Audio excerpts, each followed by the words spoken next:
ನಮಸ್ಕಾರ ವೀಕ್ಷಕರೇ, ಆರ್ ನ್ಯೂಸ್ಗೆ ಸ್ವಾಗತ. ನಾನು ಪರ್ವೇಜ್ ಪರಿವರ್. ಸರ್ಕಾರಿ ಆಸ್ಪತ್ರೆಯ ವೈದ್ಯರು ಲಂಚ ಪಡೆದಿದ್ದು ಖಚಿತವಾದಲ್ಲಿ ಸೇವೆಯಿಂದ ಅಮಾನತಿಗೆ ಕ್ರಮ. ಶಾಸಕ ಅಶೋಕ ಪಟ್ಟಣ್ ಎಚ್ಚರಿಕೆ.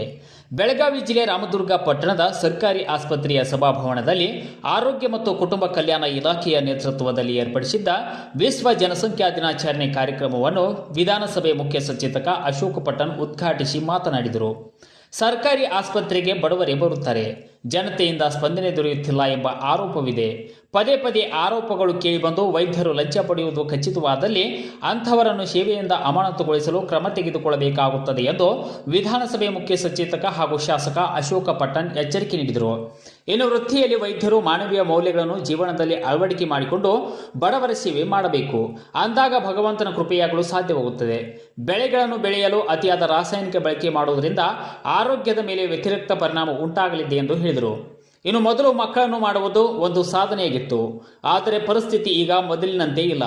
ಆರತಿಗೊಂದು ಕಿರಿತಿಗೊಂದು ಎನ್ನುವಂತಿದೆ. ಇನ್ನು ಜನಸಂಖ್ಯೆ ನಿಯಂತ್ರಣ ಕ್ರಮಗಳನ್ನು ಪ್ರತಿಯೊಬ್ಬರು ಅರಿತುಕೊಂಡಲ್ಲಿ ಪ್ರಕೃತಿಯ ಸಮತೋಲನ ಸಾಧ್ಯವಿದೆ ಎಂದರು. ಇನ್ನು ತಾಲೂಕಾ ಆರೋಗ್ಯಾಧಿಕಾರಿ ಡಾಕ್ಟರ್ ನವೀನ್ ನಿಜಗುಲಿ ಮಾತನಾಡಿ, ಪ್ರತಿಯೊಬ್ಬರು ಜನಸಂಖ್ಯಾ ನಿಯಂತ್ರಣ ಕ್ರಮಗಳಾದ ಚಿಕ್ಕ ಕುಟುಂಬ, ಚೊಕ್ಕ ಕುಟುಂಬ ಹಾಗೂ ವಿವಿಧ ಶಸ್ತ್ರಚಿಕಿತ್ಸೆಗಳ ಮೂಲಕ ಜನಸಂಖ್ಯೆ ನಿಯಂತ್ರಣ ಮಾಡಲು ಜಾಗೃತಿ ಮೂಡಿಸಲಾಗುತ್ತಿದೆ.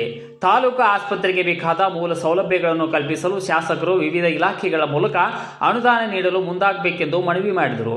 ಇನ್ನು ಈ ಸಂದರ್ಭದಲ್ಲಿ ತಾಲೂಕ್ ಪಂಚಾಯಿತಿ ಕಾರ್ಯನಿರ್ವಾಹಕ ಅಧಿಕಾರಿ ಪ್ರವೀಣ್ ಕುಮಾರ್ ಸಾಲಿ, ಸಾರ್ವಜನಿಕ ಹಾಗೂ ವಿವಿಧ ಪಿಎಚ್ಸಿಗಳ ವೈದ್ಯಾಧಿಕಾರಿಗಳು ಹಾಗೂ ಆಸ್ಪತ್ರೆಯ ಸಿಬ್ಬಂದಿ ಉಪಸ್ಥಿತರಿದ್ದರು.